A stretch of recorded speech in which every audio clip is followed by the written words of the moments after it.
Ngayong Christmas season, kabi-kabila na ang mga Christmas show. Tulad na lamang ng Disney on Ice kung saan magpapakitang gilas ang inyong paboritong Disney characters. Balitang hatid ni Katati Bayan.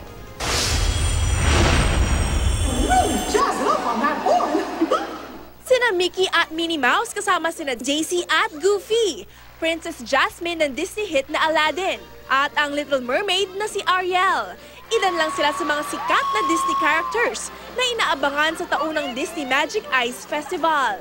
This year, makakasama nila ang magkapatid mula sa blockbuster na Frozen, sina Elsa at Anna.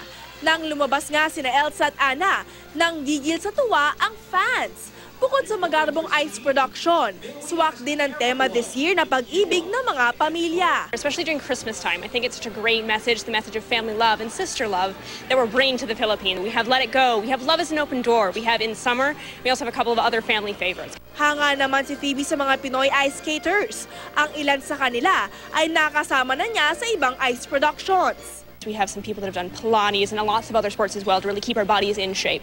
Bukod sa Frozen, highlight din sa show ang mga pelikulang Beauty and the Beast at Tangled.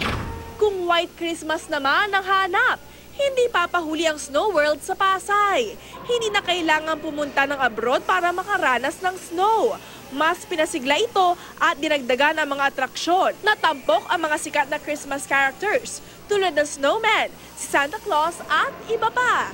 Katati Bayan, GMA News.